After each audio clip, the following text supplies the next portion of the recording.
right, once again telling this good Zimbabwe story. We're going to see a cannabis farm, and in the car with me I've got Dr. Mbanje. Yes, we've been getting lost looking for this farm, but eventually now we have found the farm. And this is one of the farms that is farming cannabis. As you remember, we have seen these ditches with water so many times. This is so that you get the diseases off the car wheels, so that when you're driving, you are able to clean off the diseases and don't infect the plants, the crops, and transfer diseases from one region to the next. So it's biosecurity. So we're going down. I will show you the good doctor with me just now. Hello everybody. Right, so there we go with Dr. Mbanje there. There's the general who deals with the minerals over there. That's Ishmael Muchen. That guy knows what to do when you want to get into mining. So we'll have that discussion some other time, and we'll actually probably do something on him if he accepts. Then those of you who want to consultation when it comes to mining, you will be able to talk to him. But today it's Dr. Maroveki. She's going to take us through the issue of hemp farming. She's the person that has been behind influencing policy, lobbying for policy change.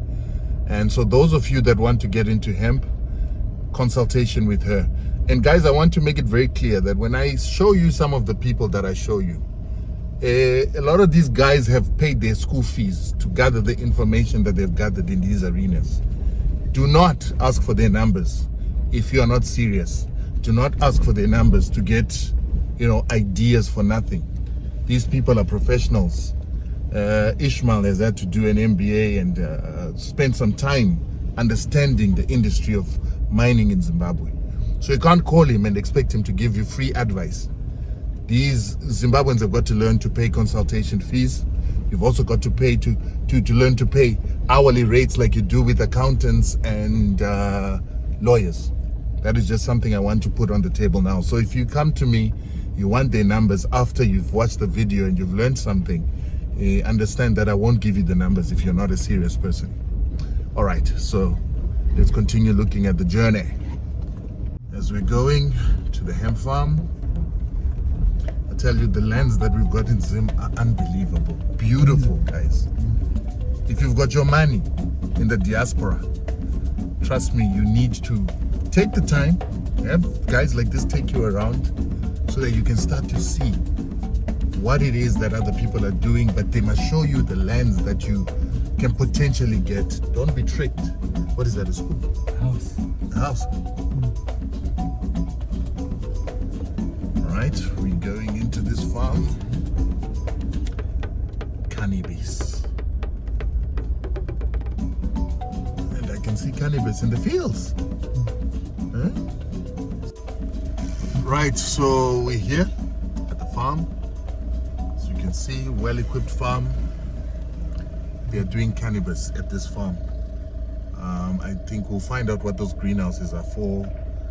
And you can already see Mbanje here in front of us. Mbanje. Yaligalize Mbanje. Right, so Zimbabwe, telling the good Zimbabwe story once again. Just to give you an introduction of what it is that we're doing. I'm Rutendo Matinyarare, going throughout the whole of Zimbabwe, just with my phone, a couple of friends, a car, taking images, video, to tell the good Zimbabwe story. Zimbabwe's got so many amazing stories.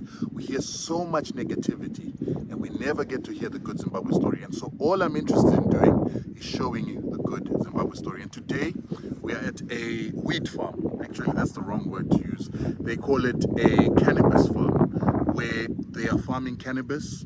And I'm with Zoe Maroveki, who has been trying to lobby for laws to be created for weed farming and cannabis farming.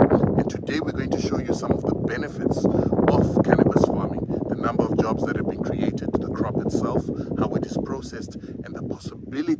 what it is that this crop can do. So come with me, let's have a look and let's talk about cannabis. Right, so as I told you guys today that we're going to be talking about the legalization of marijuana or cannabis, and the experts that are here to talk to me about it, Zoe Maroeke, who has become the lobbyist and the face of legalizing cannabis in Zimbabwe, and Emim Koma, you are the manager of the farm. What is your name?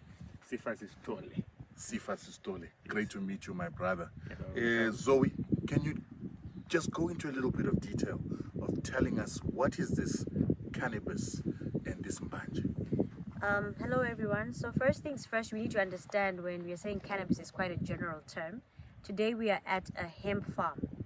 We are not at a marijuana farm. By marijuana I mean medicinal cannabis or cannabis for recreational purposes. So what we are going to be seeing today is one of the beneficiaries of the work that we've been doing as the Zimbabwe Industrial Hemp Trust, lobbying for 7 years that government puts in place policies that would allow us to tap into this potentially lucrative industry. So we are at a hemp farm today, and these are farmers who are growing hemp for the flower. Wow. So explain to me, why did you start lobbying for this industry?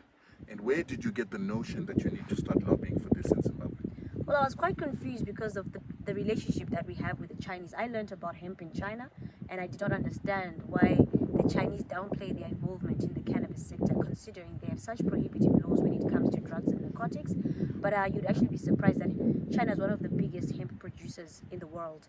So from that moment, when I was inspired, I then wanted to understand why we were not doing it back home. And I thought, in my very young spirit, maybe I should approach government and understand why we are not doing this, because I could see the socio-economic benefit that would come out of hemp especially. What are the socio-economic benefits? Because to me, hemp, banje, we associate them with the same thing. So what are the socio-economic benefits, and are they socio-economic benefits? There's the recreational industry, there's the medicinal cannabis industry, and then there's industrial hemp. Now, recreational is what we all know: smoking, using it for religious purposes, and traditional healing. And then medicinal cannabis is like when you use moringa, you use your zumbani, you use banja as a medical grade herb to go into the pharmaceutical industry. So it's not different from what we know when other herbs are used in the pharmaceutical sector. And then we have industrial hemp, which can be beneficial in the medicinal, in the pharmaceutical industry. It can be beneficial in the cosmetics, in the nutraceuticals, and then fiber for textile, construction, and then even food. So hemp gives you so much more. Food. Yes, food.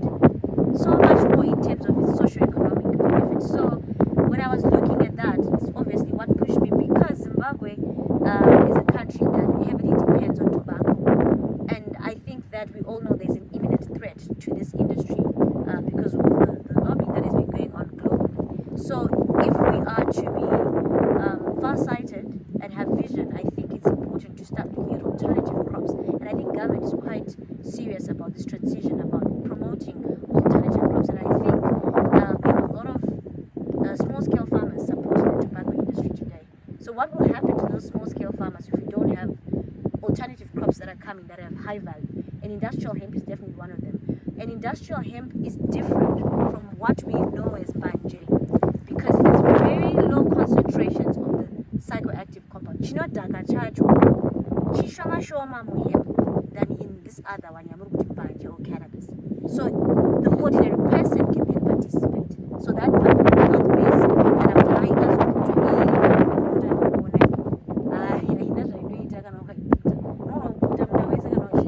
it's not going to give you that effect. So this is why I was pushing more for hemp, because I knew it could get to the people. So you want the common man to... Now you have a name that you are using to describe banje. You said it's called banje. Well, it's not my name. I actually learned that in the history of Zimbabwe, the original Shona word for banje is mupanjiri, the one who gives wisdom. So that tells us a lot about banje in our history, in our culture. Mupanjiri. Right. I'm going to come to you, Nkomo. Yes. Tell me, what can you tell tell us about growing this crop? Now I understand that we started at the fields, but you actually have a nursery elsewhere. Yes. Tell me about this crop and what it is that you have to do to grow it. And before you tell me, I see a lot of lights. Why do we have lights here? Yeah. First thing, growing by this is not something very difficult to take, because it grows like a natural weed, mostly. So, according to us, we thought something very organic. So, at so much attention in terms of fertilizer, in terms of chemical application. Are you serious? Yeah, it can go grow. So, though there are some challenges about percentages, but we managed to control them.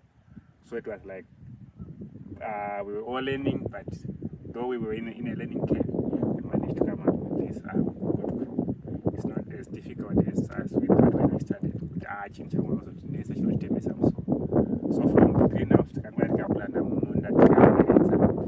actually I require a lot of water. So it needs a bowl water. Irrigation interval one application per day, maybe I wouldn't piece to end up one application every second day. This stage by eye.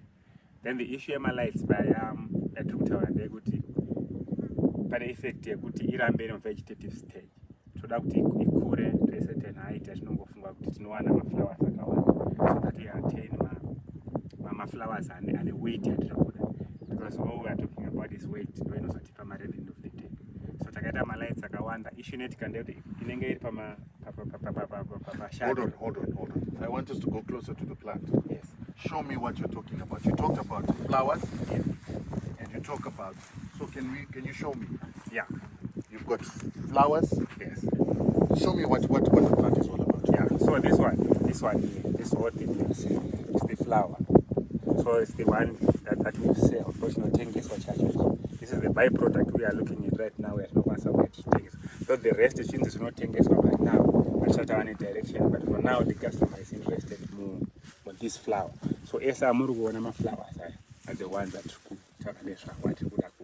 What's in the flower? Why do you sell the flowers? Because when Zoe was speaking, I thought you meant flour as in cooking flour. For the flowers, it's also we are going to match into what's in the commodity. I think to From the experts. Yeah, from the experts. So you say that this is not a difficult crop to grow? Yes. It is a crop that how long have you been growing this crop? This is our first crop. This is your first crop? Yes. So when you say you're going up a learning curve, this is your learning curve? Yeah, this is our learning curve. And you were able to produce this? Yes, we managed to do it. How many hectares do you have here? 4.5. Before we go on, land use Yes. is always an issue in Zimbabwe. Yes. And apparently we as black people don't know how to use the land. Yes. Whose farm is this? It's Is it black, white? Is it a Zimbabwean? Is it a foreigner? Yeah, it's Zimbabwean, a black man. This is a black person's farm, Yes. farming this. Yes. And then there's people like you. Where do you get your expertise from? Did you study agriculture? What's your background? Yeah, it's like from my background, I've been into agriculture. So it's like all this is from experience, just to know what's required by the plant. By me looking at the plant, just come up with a solution just to help it. I see we've got pipes on the ground. Yes. So that's drip irrigation. Yes, that's drip irrigation. So it wasn't an issue of you just coming, clearing the land and putting these things in the ground. You actually invested. Yes. Piping, Yes. fencing, Fencing. Yes. Lighting. Lights. Yeah. I still didn't understand. What are the lights for again? Yeah. Actually, that my tail end are longer. Yeah. Yes. So they daylight for 18 hours. Are you serious? Yeah. That helps with the vegetative growth. Yeah. So the lights are there to make it look like it's still daytime. Yes. Wow. Zoe, please just come and explain to us. So the flowers, you said those are a big issue. What are they there for, and what do they get from the flowers? So obviously there are a lot of chemicals, compounds that are very useful in the cosmetic industry, in the pharmaceutical industries. You can smell that. Yes, the smell. In fact, when you get into the farm, Yeah, you can actually smell it from the that gate. pungent smell. Yes. So this is very valuable for the cosmetic industry, pharmaceutical, nutraceutical. They are what we call cannabinoids. CBDs. I don't know if you've heard about CBD, CBG, and And CBD oils yes, and CBD. CBD. Yes. So all that talk is coming from these low THC, high CBD. Oh, So wow. CBD has a huge market in terms of those sectors that I spoke about. So what it doesn't have is the THC component. But this still has a market. This is the high value thing. So with hemp, you've got three groups. You've got hemp for flower, hemp for fiber, hemp for grain. What they are doing now is hemp for the flower.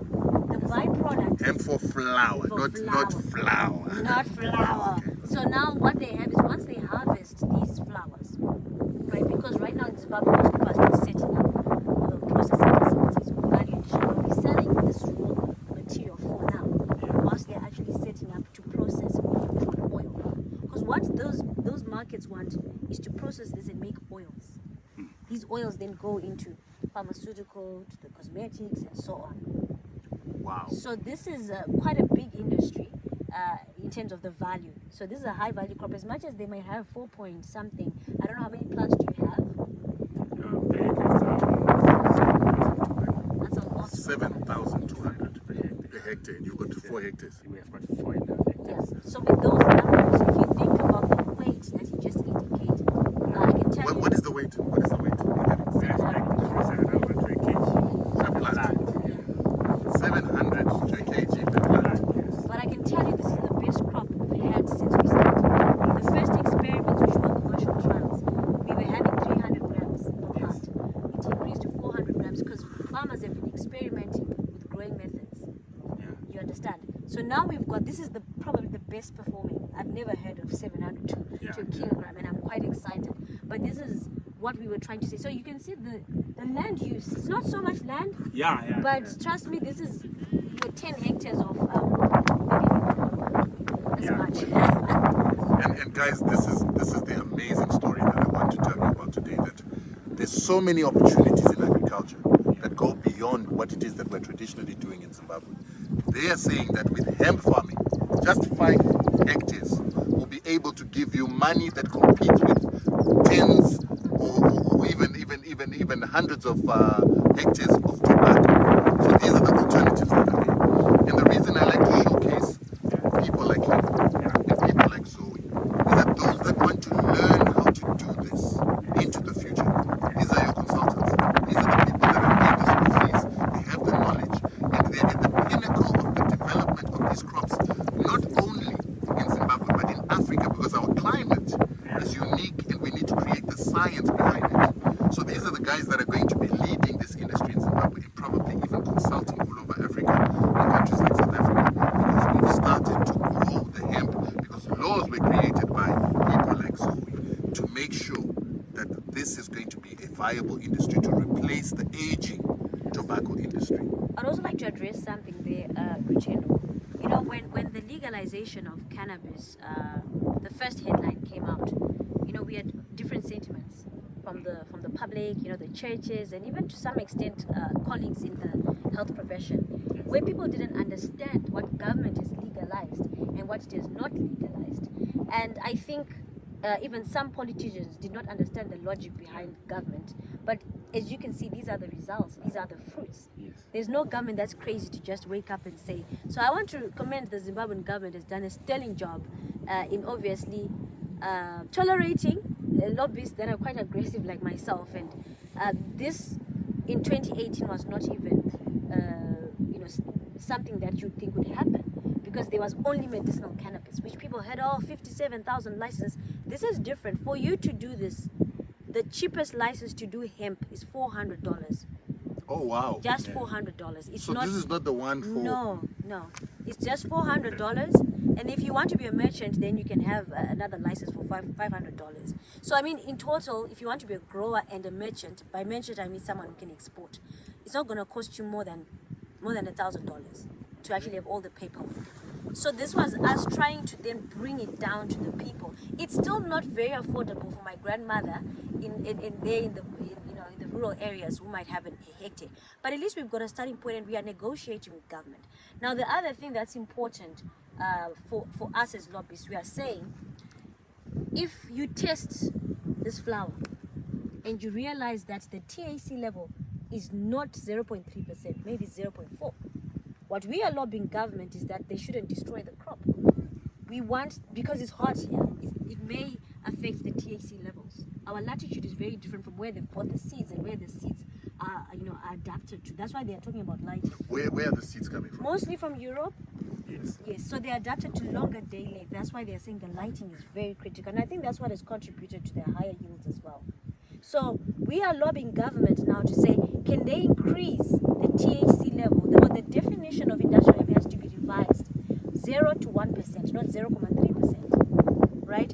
So it's quite interesting because we are trying to protect farmers like them. If they test this crop and it gets to 0.5%, you shouldn't have to destroy the crop or fine them saying they've grown marijuana, because we've got precedents. In SADC, Malawi has actually put it at 1%. Other countries in Europe and in the US right now, they are pushing for 1%. So these are some of the lobbying efforts we are trying to improve the industry.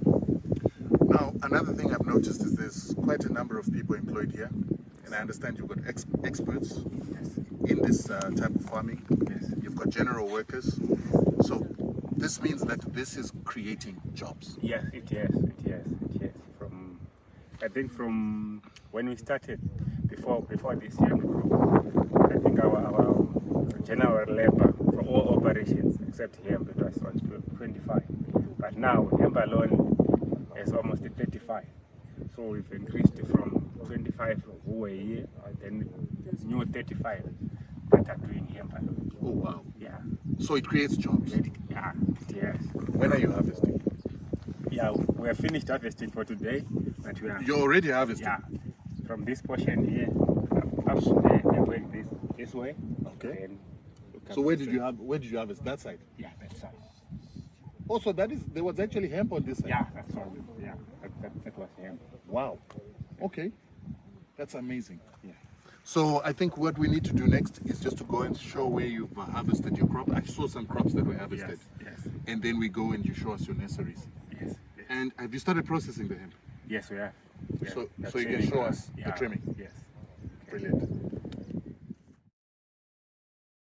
Right, so over here, I've got Jason Majgira, who is the farm manager. He's complimenting the gentleman who is giving us the technical information. Jason, how are you doing? I'm good, and you? I'm good. So tell me, you are the farm manager here. Yes. Give me a little bit about your history. Okay, I'm Jason Matinyarare. I did agriculture at Baby College. So my agriculture background, I got more experience in citrus and horticultural crops, both local and export and commercial stuff. Then here on Hemp, I'm still learning to do this crop. But my aim is to go higher so that we can improve the production of this crop here in Zimbabwe. Who's teaching you about the crop? I've got the guys who got experience, like my fellow guy was speaking here, my assistant. He Yes. got experience more than me, and he's the one who was taught with the guys in Europe how to do this crop. All right. So now I'm gaining experience from him. That's brilliant. So now that you're learning, are you taking notes? Are you documenting so that you can begin to create the future books that will be used at Kwebi? Yeah, I'm taking notes each and every day. Whatever they are doing, I'm writing down so that we can have all information about this crop. And we're also, because we have to investigate how this crop does. Because when you're doing this crop, sometimes you can get the information from someone, but we're doing practical. So we're seeing the characteristics of this crop. Then you can see, someone can tell, do this, but when you're at the ground, when you apply the information given by someone, you can see it's not working. But you can say, guys, let's do this and see that it's not working. Oh, wow. Yeah, so we're just investigating. So are there differences between what they gave you in your manuals and what you're seeing on the ground? Yeah, there's some difference because they can say, at this stage, don't spray for this pest, but when we scout, we can see the pest, and then we spray our chemicals and see that all the pests are dead.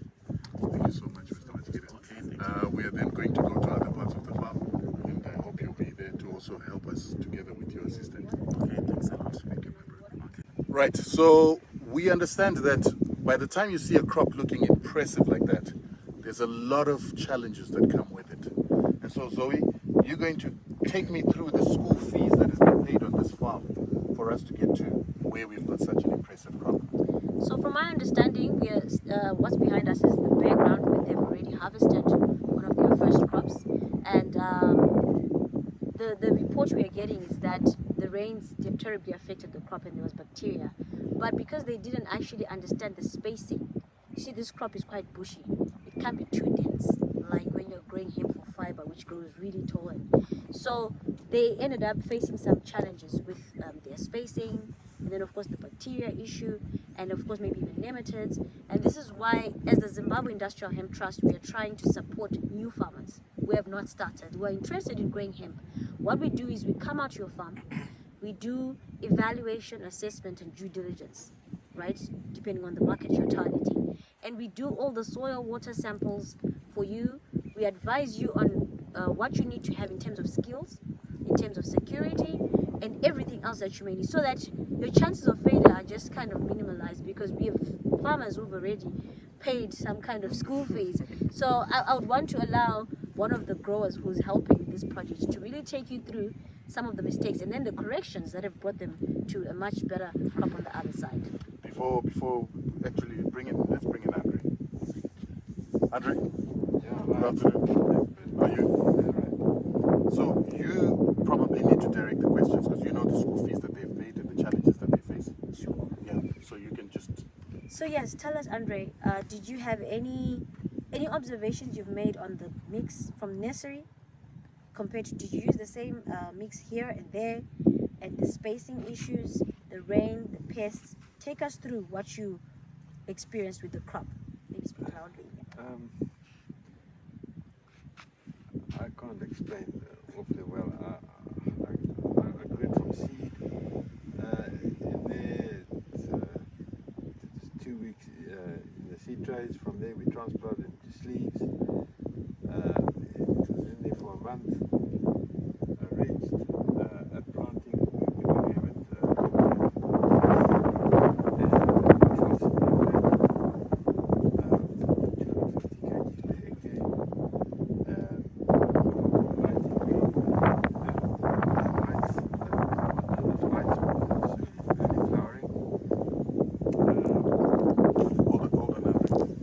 Maybe you can come closer so that the wind, so that we can capture Andre and hear what Andre is saying. It's all that new learning curve for me. I've never grown this. It's just my knowledge of growing things. I grew tobacco before, and it's similar to tobacco. And it's. So I think what's important for all those who are interested in growing hemp is that you don't need that much space. 5 hectares is what we recommend. That's maximum for a first timer, right? But as you heard and as you have seen, the lights are just so many. The trick with this crop, from what we've seen, is where you think you want to put 2 lights, Yes. just double it. Yes. That's the best way you can actually prevent the early flowering. Because the guys that we're growing for, this crop needs a minimum of 16 hours of daylight a day. Because when it goes to sleep, it sends a hormone up the stalk, and that's when it starts flowering. So if it doesn't sleep, it doesn't send the hormone up the stalk. Wow. Quite technical. Very technical. And so, how do you keep the electricity on when there is no ZESA? Generator. Okay. Are you using solar? Are you using biogas here? No solar, No solar. and generator. And generator. Is biogas an option? Well, if you've got it, what do you want to do with the biogas? Use it to run your generator. Yeah. Okay. I see that's not big in Zimbabwe, but in the States, there's a lot of people with biogas farms, and they use that to run their generators in China and in India as well. They say apparently it generates electricity at a cheaper Yeah, well, cost. that would be much cheaper. Absolutely. But do you have the biomass? No. You have to get it from around there. You've got biodiesel.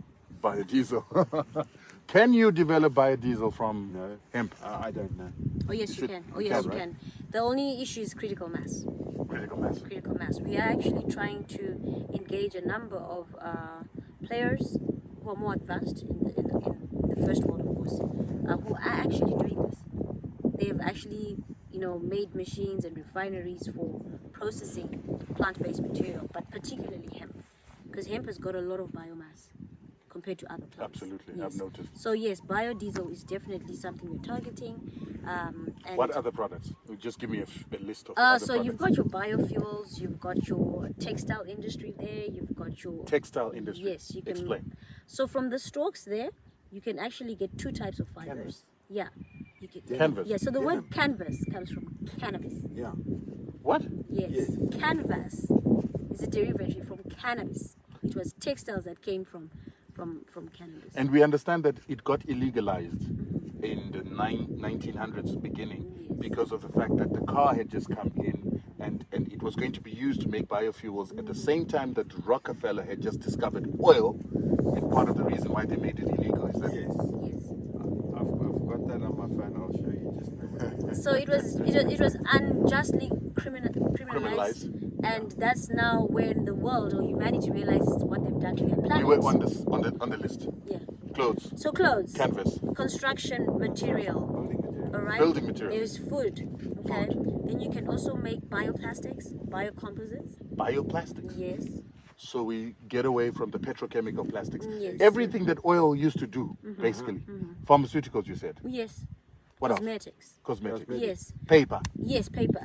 It's a lot. It's a wide array of products. I could not exhaust them, but hopefully, if you guys visit us at our office, we'll be able to demonstrate the value chains because we got. The So those are products. all value chains Zimbabwe can get into. Yes.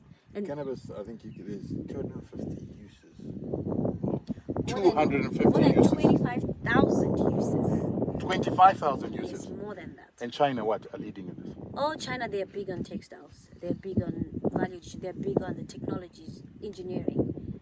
Yeah, and they hold 50% of global patents on cannabis. Yeah. That is a very interesting story, concerning story too, and I think Zimbabwe needs to get on that bandwagon. So let's go and see where the seedlings come from and the processing of the plant. Saka, Mkomo, tell me, what is this over here? Yeah, we're trying to do a compost. All the rubbish that we are collecting from the farm, we're getting here.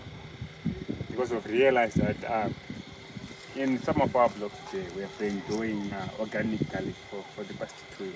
And You've we're been doing yeah, organic garlic? Yeah. So we've been using organic manure. Okay. So we've decided, and we have seen that hemp is a heavy feed. You can see after harvesting, we need to add some more manure. Really? Yeah. Really? In preparation for the next crop. Zoe, Yes. come and tell me this. They're talking about the need for manure. They're creating their own manure here. What is your thought on bat guano, which we have plenty of in Zimbabwe, being utilized alongside this, particularly to manage nematodes because of the living organisms in it, and then also for the micronutrients and macronutrients? What's your thought? I obviously, from a Zimbabwe Hemp Trust perspective, we support and promote organic methods to grow hemp because of the markets that we target. Right. If you can minimize the use of chemicals, go for it. Because right now we're at an experimental stage. We find what these farmers have done is not the same thing that farmers the East have done with their hemp. And results, we're still comparing results. So we are promoting the most organic ways of growing hemp for CBD. If farmers can come up. So it'll be interesting to look at what other farmers are experiencing with guano if they're using it. Yeah. What are you putting as manure here? Yeah, we've got natural grass.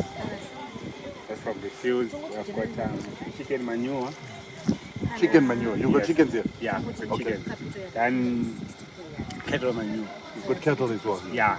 So what we do is, after making the compost, 3 weeks we turn the compost. Leave them waiting. How much do you think you'll use in your 5 hectares? We are targeting 30 tons per hectare. 30 tons per hectare. Yeah, of this rubbish. And what do you think is here? How much? How many tons? I think we might have up to 200 tons. So you can create your own compost Yeah, and utilize that compost to make your crop better. yeah. And I've been a proponent for organic farming. I've always been preaching about organic farming. And here's a practical example. So that's why on your farm, it's always good to have livestock so that you can be able to get biomaterials that you can use there. When you remove your ground covering, when you remove grass, when you cut your grass, you utilize it, throw it on your compost, it begins to create manure. I'm also asking for them to start using maybe bat guano as well, to see what works better, or to mix the two together. And that's the beauty about farming. There's just so much that you can do with the byproduct. You heard Zoe was talking about using the stalks for making paper. That is the future of Zimbabwe. And the value chains that come from there are most valuable. Right, so tell me, what is this place and what is going on? Yeah, this is our dryer. Actually, we designed it here with our own material. We just got the material design. Initially, it was When you say you designed it, what do you mean? inside here. You actually, okay. Yeah. See, there's some wire. So the wires are for hanging. for hanging. Yeah. This is the crop. This is the crop. Wow. And so what do you do with the crop once it comes here? Once it comes here, it's not dryer. I think at 25 degrees, just maintain 25 degrees. You know, my irrigation. How do you maintain 25 degrees? Chinongo, it's not fan that outside. This one? No, outside. It's outside. I'll show you Okay, better. it's a bigger fan. It's a bigger fan. So it blows in. During the day, but that will blow in air, humid air, it's clear by. Then it will dry. Not dry. It is green. It's right here. So it must remain green. Yes. Okay. And then you hang it. Then we hang it in manipulate. Similar way To you know tobacco. before. Yeah. Ah. And then what are these? Pani ya tu check out. This basket, pani atanga to check out this about infested snapfish. So on top of this basket, put the pangoro one in there, put each other the next day. It is finished. So all this is about trying to keep the air flowing. Yes. Those tunnels are about that. Yes. You see, we're using this curing facility. It's not up to standard. We're sending this crop to Ryan Harare South. He's got a tunnel in Fort Becker, and it dries it within 7 days. It's dry. Over here, we've not got a heat source. It's taking 14 days. Therefore, with the hanging so long, mold. Mold starts growing. if it hangs for so long, it molds. Yes, it molds. So this guy's offered a tunnel for the reaping into a truck, and it goes off to a lorry truck. We should be getting the product back on Monday. So here they're removing the flour. The flour. Yeah. What is more flour? Tiripo. Munaro. So to become manipula, we take out all big flour. Right. Then the small flowers and the biomass to also triple animal. Or the big flowers are removed there. Yeah. Where do you One remove big- it? Over there. No, in there. In there. Yeah. Okay. So we take out the product to the next stage. So we select all big flowers. Yes. The remainder small flowers and the biomass is stripped. So it's about some of the products, take us like a lie. Some we clean it, then go to the flower. I'm sorry, it is. So this is what you end up selling. Yes. Wow. These are those flowers that you were showing me. Yes. Wow, wow, wow, wow. Okay. But for the big ones, I think we have two grades. The Zim is a little bit bigger.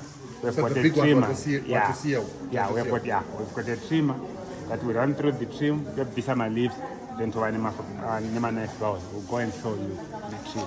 Wonderful. So Wonderful. this is the second grade. For the first grade, has been taken to the other sheds, my big heads. Then this is the second grade, making them small heads and some flowers. What is the difference in this, what they're doing Nemaoko Apa, and what it is that they're doing over there with the bench? It's almost the same. It's almost the Actually, same. we made those racks just to make life easier. But here it's hand-picked Yeah, here. it's handpicked. All right. There, it's a little bit faster. We're trying to implement, to invent some mechanization. Yeah. Thank you so much. But if you over mechanize, then wanatete vanoshaya basi. Yes. Okay. All right. All right. Yeah. Now in here, the first stage is select all. Okay. Select all big flowers. You select those. All right. And then? Then the product, I will take out the smaller flowers. Right. Okay. Very interesting. So you remove the wires there. Yeah, we remove the wire. Okay guys, I know there's a lot of noise in here. So the product comes from the field. It gets dried in the other room that we were. After being dried there, then it comes and it's brought here. It's put over there. It's got wires on it. The wires that were used to hang it are removed. And then the process of taking the big flowers begins in here. Okay, so there's a machine that was making noise there. What is that? That's the trimmer. Let's go in there. That's the trimmer. Okay. So this is actually something that somebody makes for the purpose of hanging. Huh. Saga, if you are going to create these wires, if you manufacture these wires to dry, and I think these are also used in tobacco, there's money to be made here. Ideas about agro-processing and manufacturing.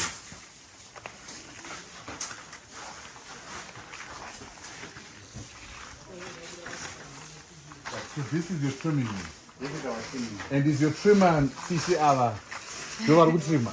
Yes. So in Zimbabwe we've got women empowerment. Our sister here is trimming mechanical. Where? Yes, so this is the lady that is trimming. What's your name, my sister? My name is Teresa Bakari. Teresa, how are you? I'm fine. You're the trimmer? Yes. Give me. Okay, so I'm going to let Teresa show us what she does in the trimming room. So Teresa, what do you do in the trimming room? Yeah, first I start by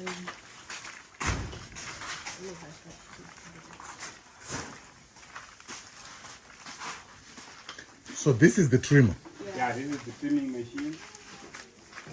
Oh, and trim and then.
Tell me, what are we doing with that? What is happening? You're trying to remove the leaves, and then you leave just the flowers. Okay, so this is what you do with the whole day. Yeah. Just removing the flowers of this. Then you put it in boxes. in boxes, then you take Okay. Thank you so much.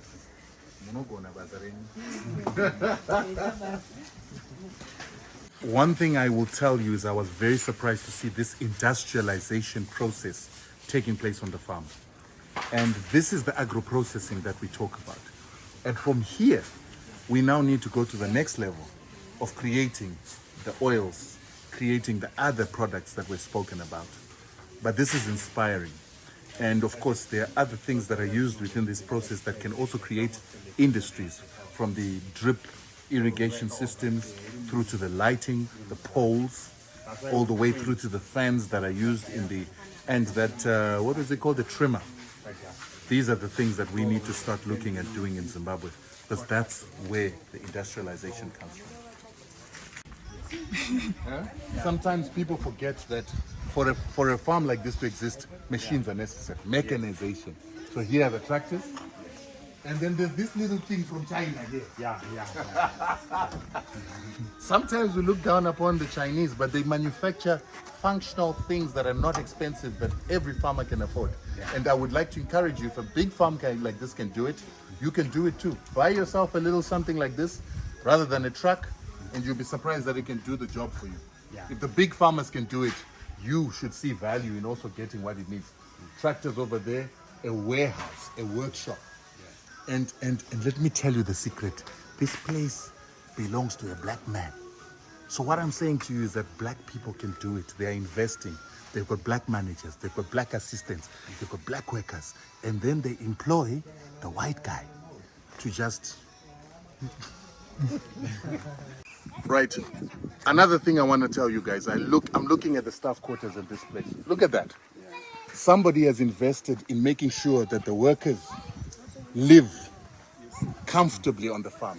They've made sure that they constructed the houses for the staff. That is commendable. That is beautiful. It's like you're in Glenora. It's like you're anywhere in Harare where people have built proper houses for the staff. And I want to say this to you, black farmers. Look after your workers. Treat them right, and they will produce amazing things. That's why you see the workers here working hard, doing their job diligently. This is commendable, and I love it. What is this one? A harvester? No, that's a baler for. A baler for the hay. Yeah. Oh, you keeping the hay for your... For I think this is important. Many people waste their grass. If you've got a baler like this, it takes your grass, the grass has been cut, and then begins to roll it up into bales that can be used as animal feed in winter time. Yeah. This, my guys, is something that everybody must probably consider if you've got livestock or if you've got lots of grass on your farm and you want to sell that grass. Yeah. This is very important. Yeah. Right, so now we're going to the nurseries. Yeah. Okay. This is our area. Yes. So now, this is another issue. They've got a reservoir. So this is where their water comes from. And then he tells me that over and above there being water inside, they're actually growing fish inside. Are you selling the fish? Yeah. Usually people give our workers. Are you serious? Yes. What kind of fish? Brim. Brim. Yeah.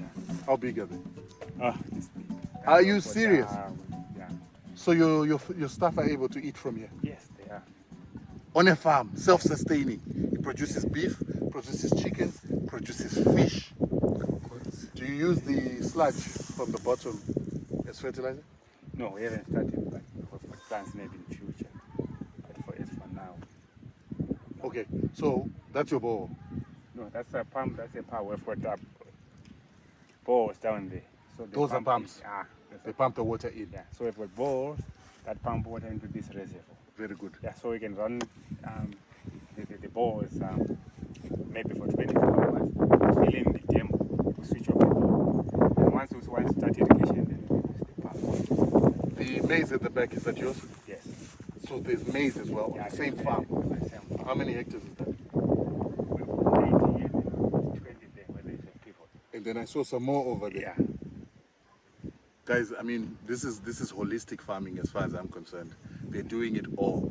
They've even got shades. They're investing in shades. Is this for seedlings? Yeah, this one was sticky. They've got more shades over here. And we've got a greenhouse over there.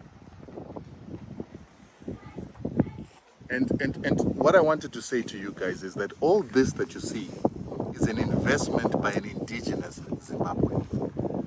There was a time that indigenous people didn't know how to invest, intensively to this extent. They're doing it now, and that's the secret I want to tell you. We vetted our water made to get dry. Now listen to how exciting this thing comes. So I showed you they're doing hemp. That's why we came here. Yeah. But it so happens that they do cows. It so happens that they do chickens. It so happens that they do fish. It so happens that they do maize. And now here, they've got organic garlic. Organic garlic, guys. And so this is a dryer for garlic. So there's more money again and more revenue streams coming from garlic farming. And I think you all know that during COVID, this is something that we began to rely on a lot. And what I love about this subject is that they're doing it organically. So how many hectares of this did you do for you to be harvesting all this? I think we had 2 hectares of garlic.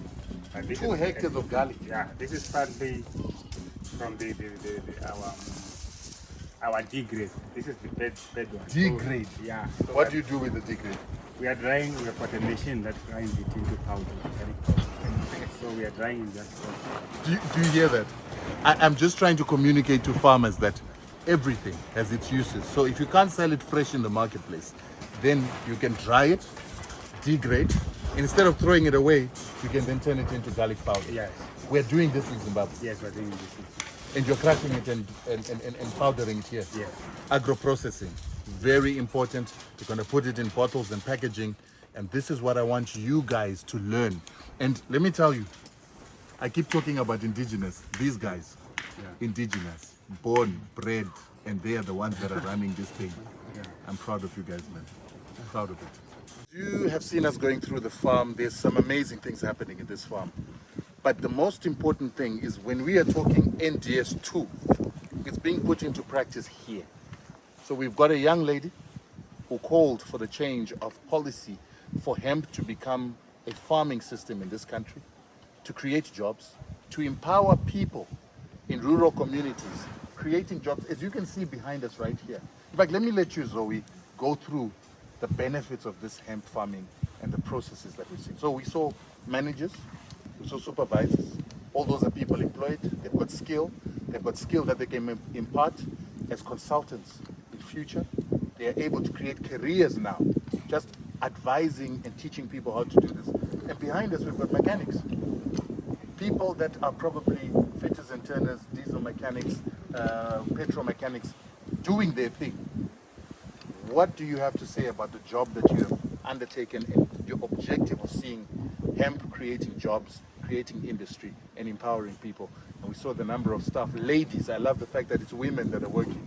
A lot of women that are working. What do you have to say as a young black woman or a young indigenous woman that has decided to go in to try to create an industry?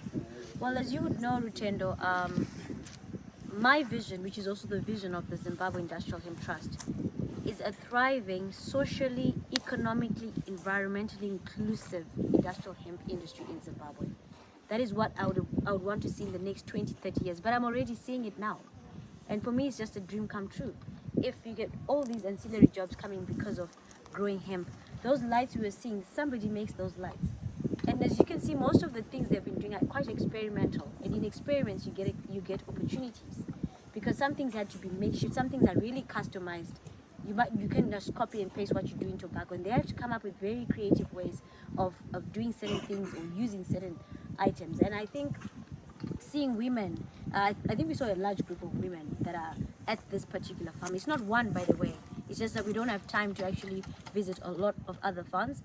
So for me, it's a dream come true as a young person and as a woman saying I did something that is benefiting my people. I only have probably one relative who's growing hemp to date. None of my friends, not even yourself, not even myself is growing hemp. And for me, that is impact. If you do something and it's only benefiting your friends and relatives, then it's corruption, then it's cronyism, then it's, but I don't even know the owner of this farm, and I'm quite excited that they're benefiting. Most of the people here, I don't know them, and that for me is quite exciting. So I must just say it's a dream come true, and I'm grateful to everybody who has supported the journey. I'm grateful to even those that are offering Zimbabwe markets. I'm really grateful because they are also taking part in making this story a true story. I'm living the dream. This is what I wanted to see. Now, there's one area that concerns me. You've put in so much work. You've driven the creation of an industry, but you still have to raise your own money to go to the trade fair. And I don't think that's right with the impact that you've had on this industry.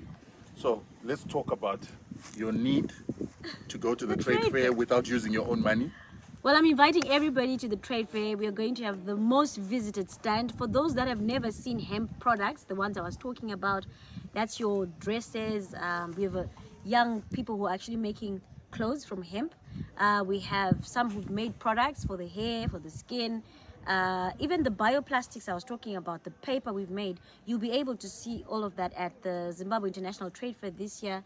in Bulawayo. It's starting on the 26th to the 30th, and fortunately this year it's President Uhuru Kenyatta who's doing the official opening. So if you want to donate, if you want to be part of this, well, you can always visit our website. You can always get in touch with this guy and he'll tell you where to find me.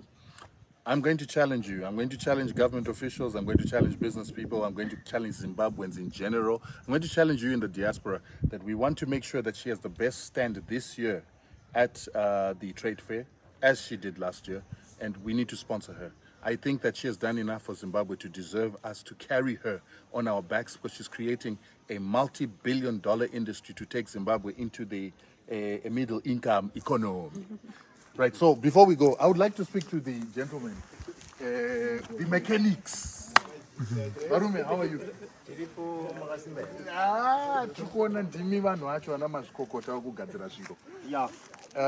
Can you come and talk to me, my brother? And you too, my brother, how are you? So, every farm needs machines, right? It needs the motorcycles that you guys are fixing. I think I saw you riding a motorcycle when I came. Yeah. So, what is the importance of a mechanic on a farm? Yeah, mechanics is very important on a farm, on the sense that movement of people, transportation, it's very fast and efficient. You were traveling very fast and efficient on a motorbike. Yeah. It's because of the mechanics. Yeah, sure. So can you run a farm without mechanics? No, can't run a farm without mechanics. Indigenous mechanics in Zimbabwe. Zimbabwe's got a good story to tell. Thank you, gentlemen. My chat. Thanks.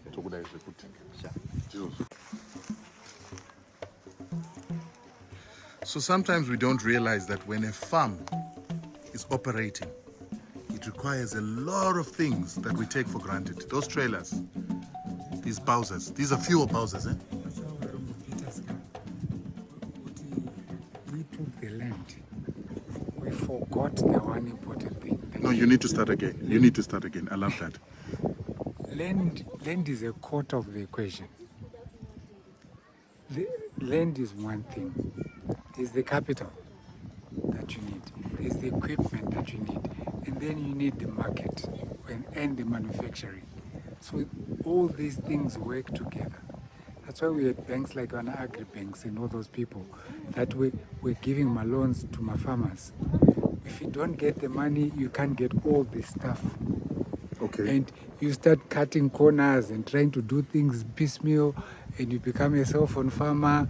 It doesn't work. You need proper capitalization to get the proper equipment, to get the skills to run the farm, to fix the things, and then you also need the equipment to do the actual farming that you need to do. That's right. And then you need the equipment to take the product to the market. Right. So it's all these things that require funding. So that's all value chain requiring funding. Yes. Let me tell you an interesting story I heard with a friend of mine who's in fuel. He tells me that, you see these tanks here? Part and parcel of enlarging the value system of the fuel is that the fuel sector needs to actually have guys who are willing to go into the farms to put up such tanks. You come, you give them fuel for 30 days, they use the fuel, you come and collect your money at the end of the month, and you grow your business. And apparently, at some point, over 5 million liters were going just to farms in just one region of Zimbabwe. And this is also, I think, part and parcel of what it is that you're talking about. We've seen this lack of integration or lack of support, especially in the tobacco farming, where it's resulting in deforestation. Because the previous farmers, they did an arrangement with transporters that used to bring coal from Wange, and then they'll distribute that coal in with the farmers. So for their drying or the curing, the tobacco curing, they had the coal. But our indigenous farmers, they don't have the coal, so they end up cutting trees. Then you end up having deforestation. Wow. So this equipment, there's trailers there, there are plows and discs here. All this is business. And there's actually a company that I'm going to go and visit of Zimbabwean young indigenous boys that are actually producing the discs.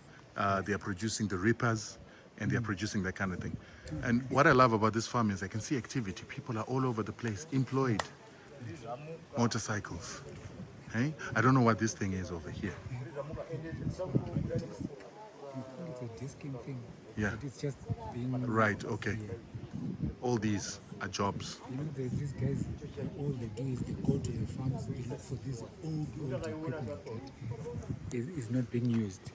Then they take it, they machine it, and they clean it, and then they refurbish it. Are you serious? Yeah, and the reason why they look for this old equipment because they say the steel that they used was better. proper steel. Yeah, so that's what they want is the steel, the frame.